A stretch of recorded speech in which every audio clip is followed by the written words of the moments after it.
Some of the important directive principles of state policy are what we call as DPSP.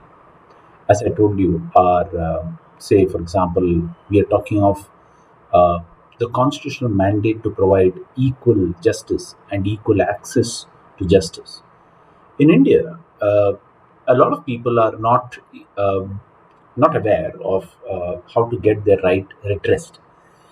They do not know what happens in case the state or any other person has infringed their rights.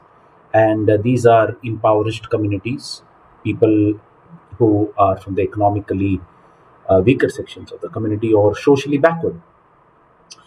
And you will notice that the Constitution of India does recognize that the access to the court or the access to justice must be equal for every Indian citizen. And to further this kind of an aim, we have an article called Article 39A, under which legal aid now has become a constitutional right. So, what is legal aid, friends? Legal aid, friends, is usually where, suppose a person who has been arrested uh, doesn't know that he can seek bail, or a person who has been accused of an offense is to be represented before the court of law to prove his innocence or to justify his cause. Then you will notice that legal aid will be provided, and it is the courts that have established what is known as the National Legal Services Authority at the national level. There is a state legal services authority at the state level, and then there is district legal services authority as well.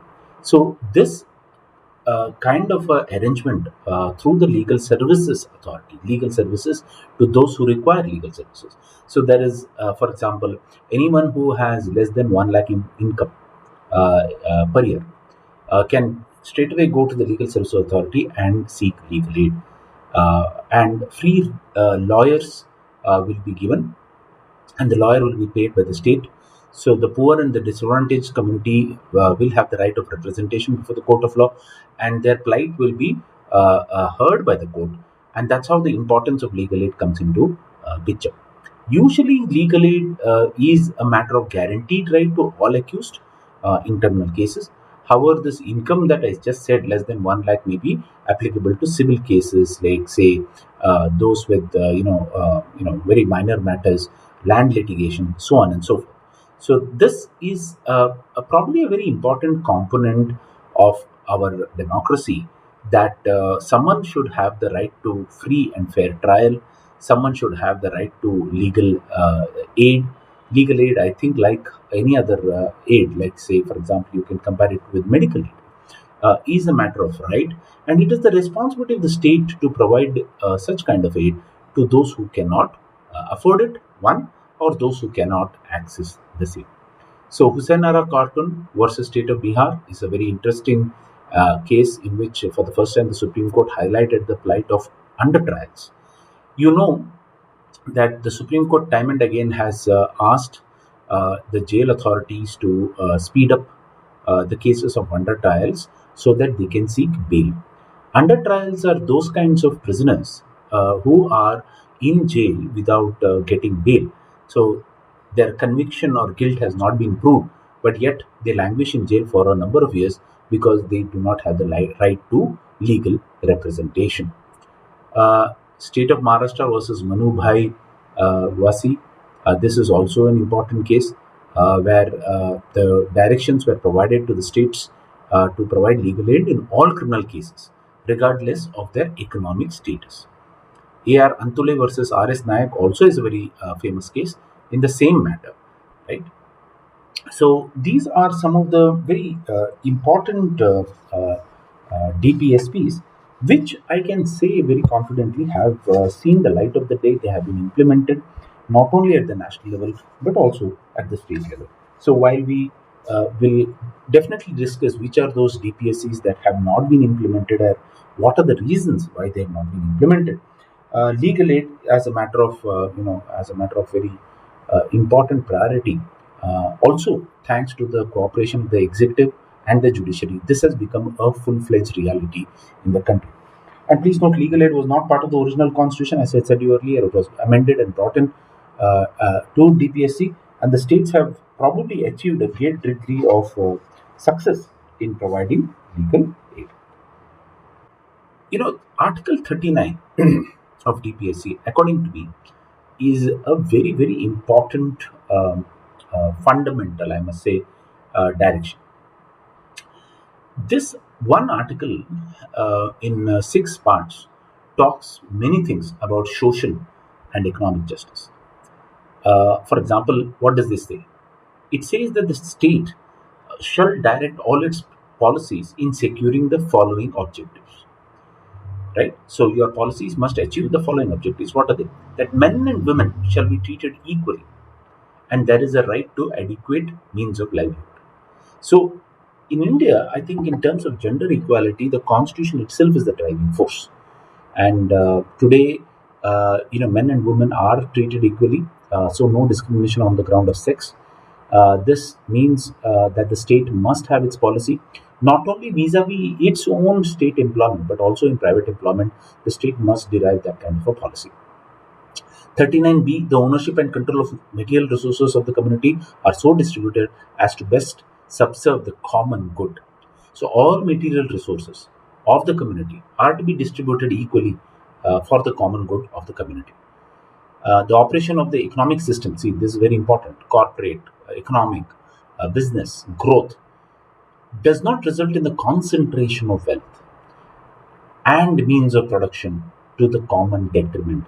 That means against common good, there cannot be concentration of wealth or means of production. So you can't just have a kind of a monopoly granted to certain companies or to certain industries so that they can make advantage of the entire system. So having a healthy competition or having a law that promotes and protects competition was the duty of the state under Article 39, and that's why maybe the central government enacted the Competition Act as well. Other things I have already said, what is there in Article 39, but I believe that 39 is also an important directive principle that has been put across as the aim and purpose of the state policies.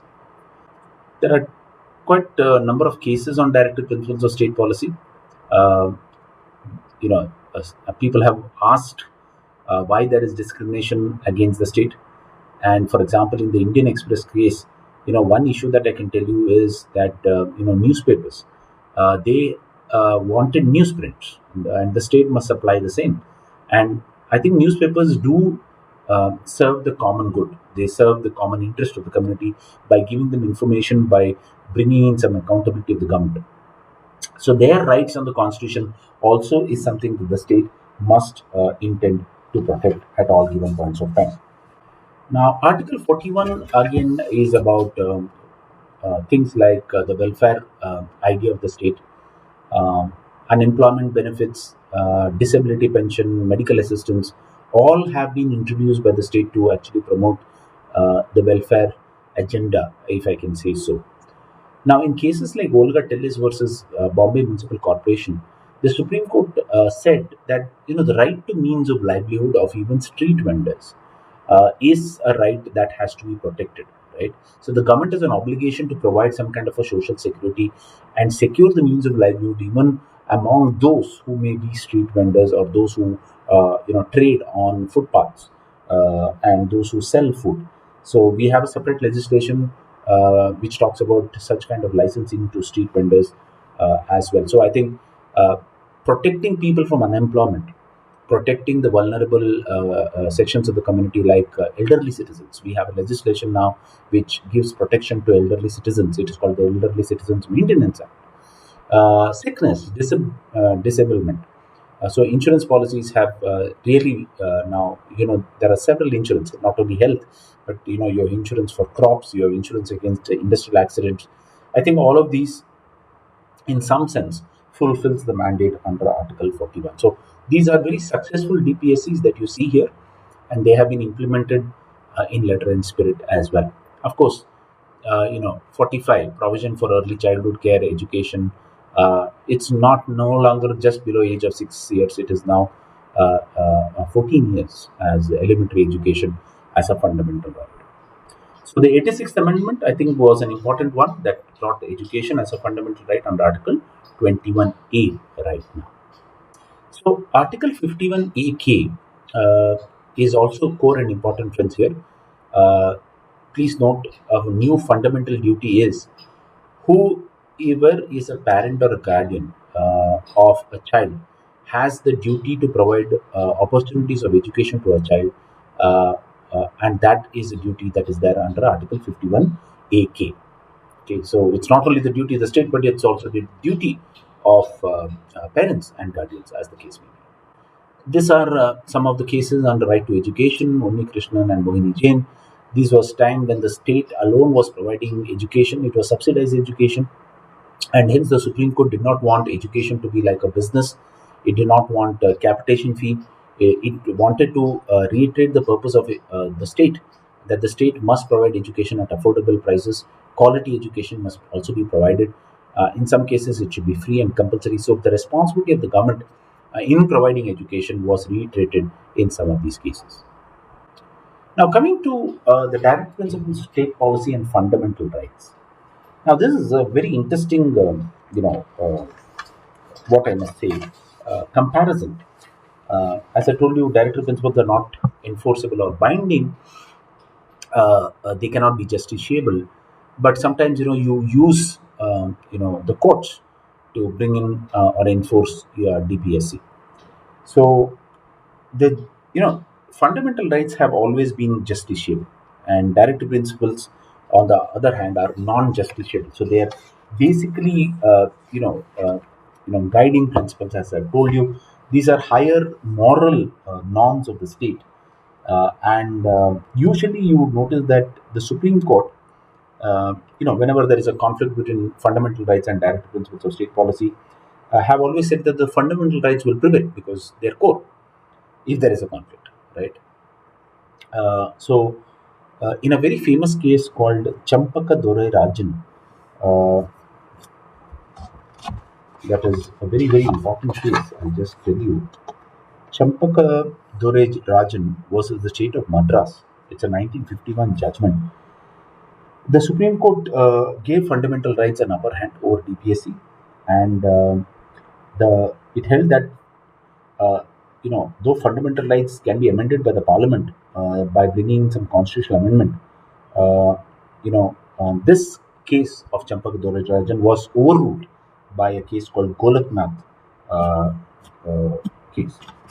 Now, the Golaknath case versus State of Punjab, it's 1967. So, in 1951, where Champaka Dorarajan said fundamental rights can be amended by the parliament has all the freedom to do it, and hence few fundamental rights underwent constitutional amendments in the early stages, right from the First Amendment in 1951 to the 17th Amendment in 1964, till the time Golaknath was the state of Punjab came in, and the Supreme Court then ruled that look, Parliament cannot take away or abridge any of the fundamental rights. So fundamental rights are sacrosanct in nature, right? In the words of the court, they said that fundamental rights cannot be amended for the implementation of directive principles of state policy. The fundamental rights are core. You can't change it. So just to implement directive principles, you can't bring in any change in the fundamental rights. So, the Goloknath case, created some kind of a difficulty, and you will notice following the Goloknath case, the parliament wanted to change the power or abridge some of the fundamental rights. And they said, look, for example, if we want to implement equal pay for equal work, then we may have to take away some kind of a right that is there in Article 14, or amend some right in Article 31, a right to property.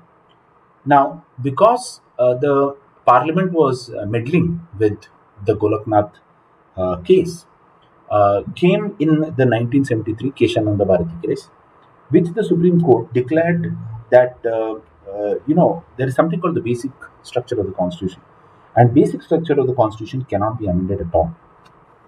And fundamental rights come within the basic structure of the Constitution, and that is the present position that fundamental rights gain supremacy over directive principles of state policy.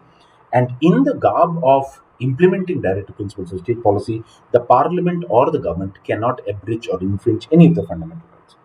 So please note, directive principles of state policy ought to be implemented, without changing or altering the basic structure of the constitution, and they cannot in any sense abridge, amend, alter fundamental rights.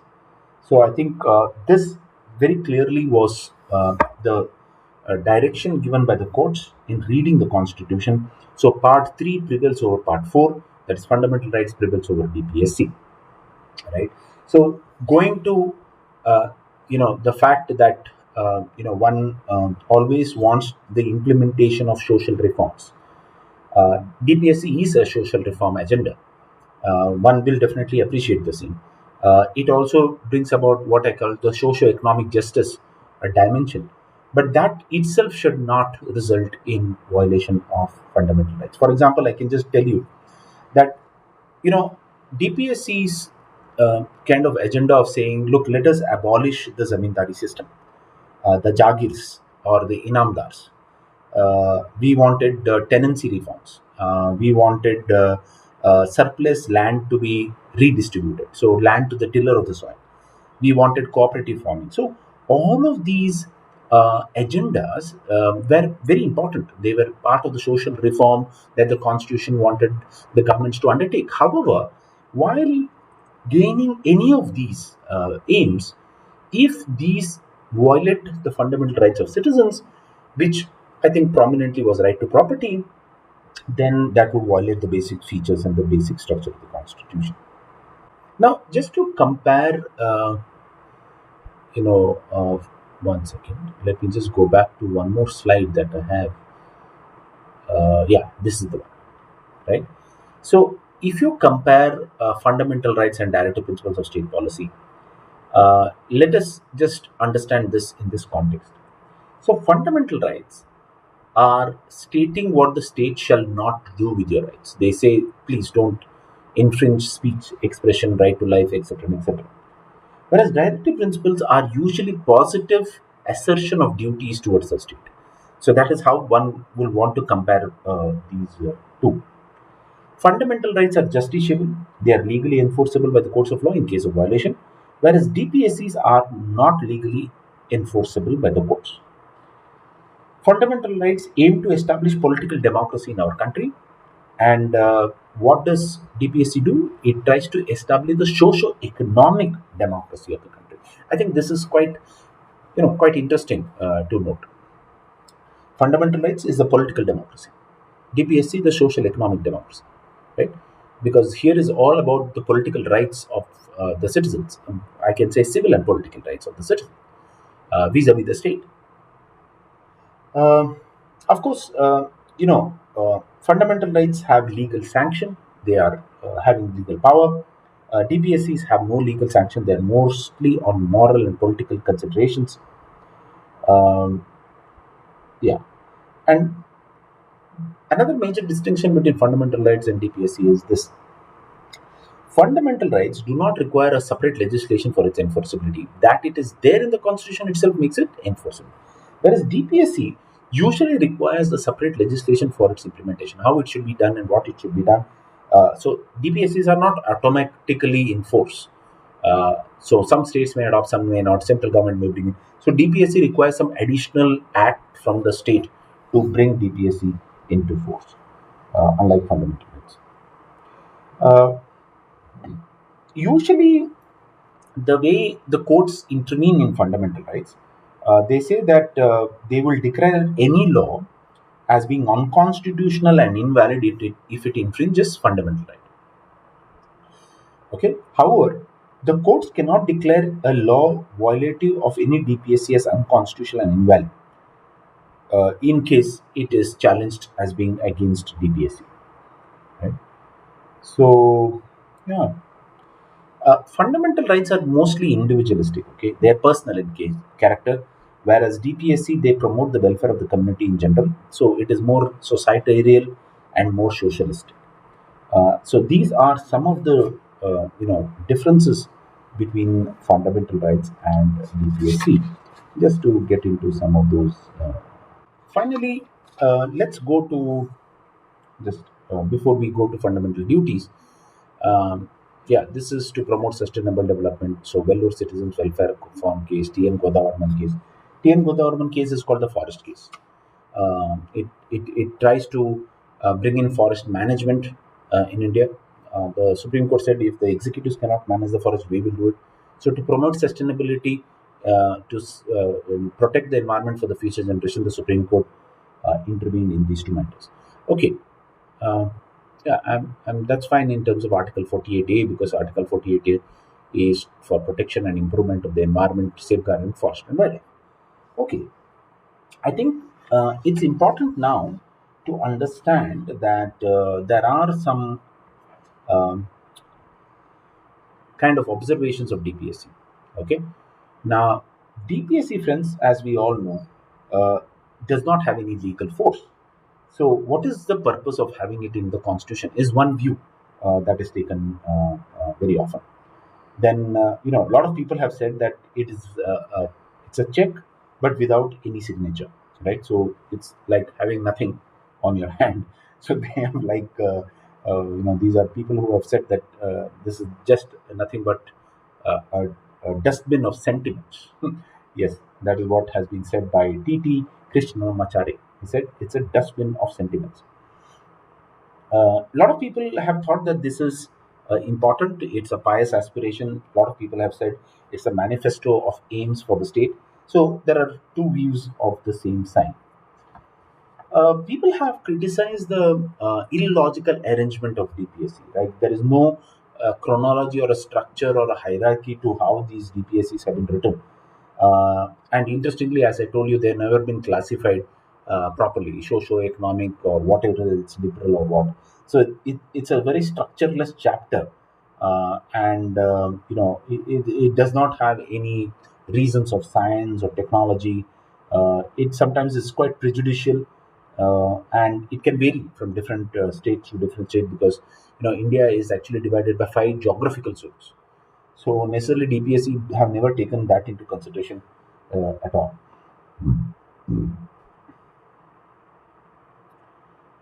Um, DPSCs have been criticized as not being very aggressive in its objectives and mottos.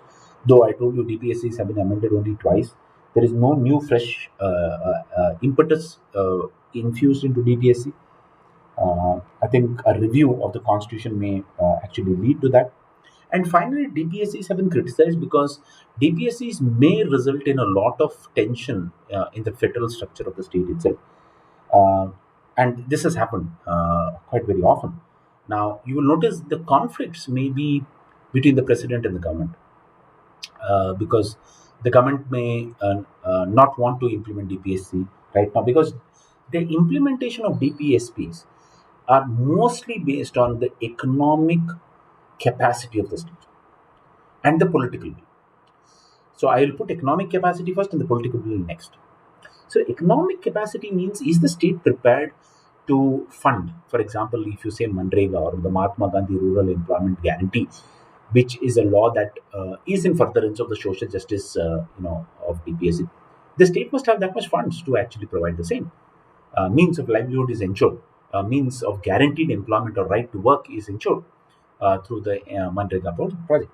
So, because everything is on economic basis and then political basis, it may result in a lot of tension between even the central government and the state government.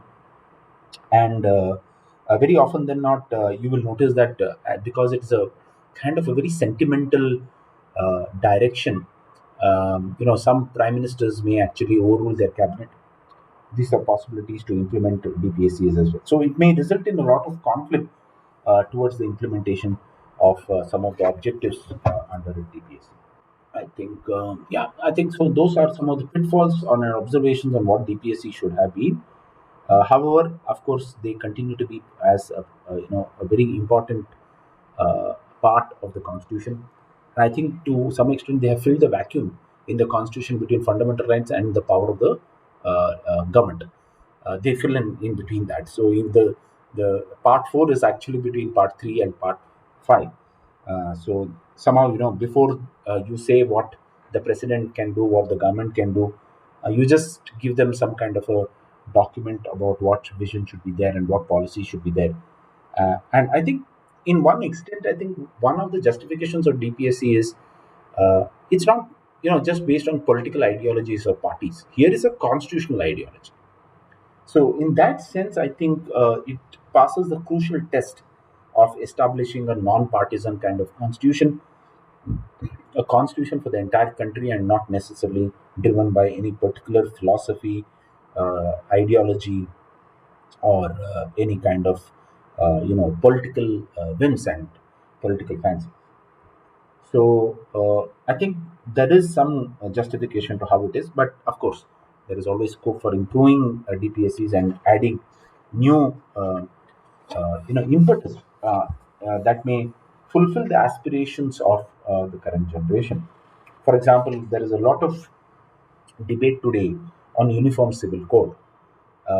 Maybe the current generation seems to have caught the idea that it is time that the state implements the same, because Article 44 of the Constitution, which speaks about uniform civil code, has never been attempted to be brought about. Though we have some form of uniform civil code in some states, but that is like Goa, for example. It's a Goan Portuguese code. Though not a perfect uniform civil code, it does give you the sense of what that state should aspire to. So, your rights are not dependent upon your religion or to what caste or creed you belong to. Your rights must be protected under the Constitution uniformly. So, one, Muslim woman or any other woman need not be discriminated just because she is Muslim. So, every right of every gender, every person under the Constitution must have equal protection of rights, especially right to property and right in marriages as well. So, that is the agenda of Uniform Civil Code, and that is being pursued right now as we speak today. So, finally, coming to the fundamental duties, friends, you will notice that we not only have fundamental rights, we have fundamental duties in the Constitution as well. This has been said. Uh, and I think the fundamental duties are very, very interesting, because what they say is look, you have a duty towards your community and your country, and this are you have, as a human being, you ought to be duty conscious. This is a part of your personality. You have responsibilities not only to your family, to your society, to your country, and to that extent you must follow those fundamental duties that is stated in the Constitution. uh, Fundamental duties were not there in the Constitution, but it was brought in through the amendment, 42nd Amendment to the Constitution in 1976, and they have played a very important role for citizens' participation in the development of the nation. Right. So, what are these fundamental duties? I would like to state that, because if we are all citizens of this country, knowing our fundamental duties in the Constitution is uh, very important for all of us, isn't it? So, there are 11 duties uh, in Part 4A. Okay, this is the fundamental duties. Okay, so let me read all the 11. To abide by the Constitution and respect its ideals and institutions, the national flag and the national anthem. So you have a duty to abide by the Constitution, respect its ideals, its institutions, the national flag and the national anthem. This is a fundamental duty. To cherish and follow the noble ideas which inspired our national struggle for freedom, to uphold and protect the sovereignty, unity, and integrity of India, to defend the country and render national service whenever called upon to do so, to promote harmony and the spirit of common brotherhood among all the people of India, irrespective of religion, linguistic, and other sectional diversities, to renounce practice of derogatory, uh, uh, any kind of derogatory to the dignity of women. Oh yes, this is a fundamental duty.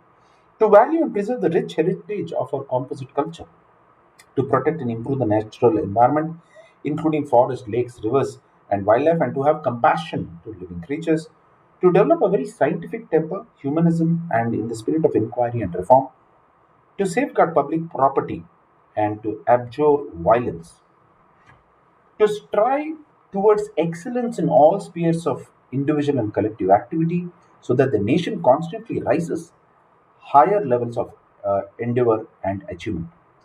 And finally, the one that was added by the 86th Amendment in 2002, the last one is, who is a parent or a guardian they shall provide opportunity of education to their children, as the case may be, between the age of 6 to 14 years.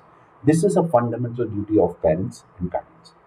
So, these are the 11 duties that are there in the Constitution of India, and every citizen is expected to follow these kinds of duties. In case a citizen is found not following these duties, of course, the courts can decide to enforce these duties as well. So, friends, with this, we should conclude part 4 and part 4A of the Constitution of India. So, we have got into a very elaborate discussion of the Constitution in its early chapters, and this should help you understand how the public administration in India ought to have evolved. You ought to evolve your public administration keeping in lines the constitutional ideals and principles, uh, and to know the rights of citizens, and as a public administrator know the duties towards the citizens as well. This is the dimension of public policy, as the constitution states it. Of course, the constitution is only one of those documents that can state that public policy, and there are so many other philosophical ideas and documents and legislations that can also frame or structure the kind of public policy this country ought to have.